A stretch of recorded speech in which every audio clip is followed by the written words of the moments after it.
નમસ્કાર દર્શક મિત્રો, ખબર છે .com પરથી હું દ્રષ્ટિ નાયક આપ સૌનું સ્વાગત કરું છું.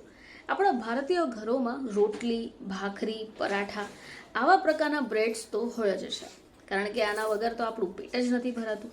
પરંતુ ઘણા બધા લોકો ઘઉંને ખાવાનું ટાળવાનું કહેતા હોય છે. હવે આની પાછળનું કારણ શું? તો મિત્રો, ઘઉંની રોટલી ભલે આપણો મુખ્ય આહાર હોય, પરંતુ જો તમે રોટલી ખાવાનું છોડી દો છો તો તમારા શરીરમાં તમને ફાયદા દેખાવાના શરૂ થઈ જશે. હવે સ્વાસ્થ્યને લગતી આપણે વાતો કરીએ તો ઘણી સમસ્યાઓનું કારણ આ ઘઉંની રોટલી બની શકે છે. હવે મુખ્ય સમસ્યામાં ઘઉંમાં રહેલું જે ગ્લુટેન છે, જેને કારણે ભારતમાં ઘણા લોકોને એલર્જી અને પાચનની તકલીફો થઈ શકે છે. હવે હેલ્થ એક્સપર્ટ ડોક્ટર તરંગ કૃષ્ણાના મતે આજકાલ બજારમાં મળતા જે ઘઉં છે એને જેનેટિકલી મોડિફાઈડ હોય છે, જે વધુ નુકસાનકારક સાબિત થતું હોય છે. હવે ડૉક્ટરના જણાવ્યા અનુસાર સતત 21 દિવસ જો તમે ઘઉં ન ખાઓ તો તમને શરીર પર 3 મોટા હકારાત્મક ફેરફારો જોવા મળી શકે છે. તો આવો જાણીએ કે એ કયા હકારાત્મક ફેરફારો છે જે આપણા શરીર માટે જરૂરી છે અને આપણને જોવા મળી શકે. સૌથી પહેલાં વાત કરીએ આપણે ફેરફાર નંબર 1ની, એટલે કે ફાયદાની. તો 21 દિવસ જો તમે ઘઉંની રોટલી ખાવાનું બંધ કરી દેશો તો તમારું વજન ઘટાડવામાં તમને ખૂબ મદદ મળશે.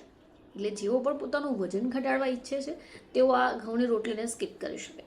હવે આ સમય દરમિયાન જો તમે ઓછી કેલરીવાળી એટલે કે બાજરી, જુવાર અથવા રાગીની રોટલીને પણ ખાઈ શકો, જેથી ઝડપથી વજન ઉતરી શકે. ફાયદો નંબર 2, પાચન. તો ગ્લુટનને કારણે થતી ગેસ, અપચો અને પેટ ફૂલવાની સમસ્યામાં પણ તાત્કાલિક રાહત મળી શકે છે. હવે જો ઘઉં બંધ કરી દઈએ તો પાચન તંત્રને જરૂરી આરામ મળશે અને એ ફરીથી મજબૂત થશે. ફાયદો નંબર 3, તો ઘઉંમાં કાર્બોહાઈડ્રેટનું પ્રમાણ વધારે હોય છે, જે બ્લડ શુગરનું સ્તર ઝડપથી વધારી શકે છે. હવે જો તમે 21 દિવસ ઘઉં નહીં ખાઓ તો ડાયાબિટીસના દર્દીઓનું શુગર લેવલ પણ વધુ સારી રીતે નિયંત્રણમાં આવી શકે છે.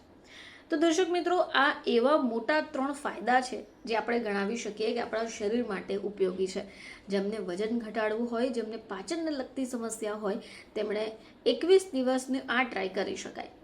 ઘઉં ખાવાથી જો તમે બચી શકો તો તમારા શરીરમાં તમને આવા પોઝિટિવ રિઝલ્ટ જોવા મળી શકે. ફરીથી આપ સમક્ષ હાજર થઈશું. ત્યાં સુધી જોતા રહેજો ખબર છે .com.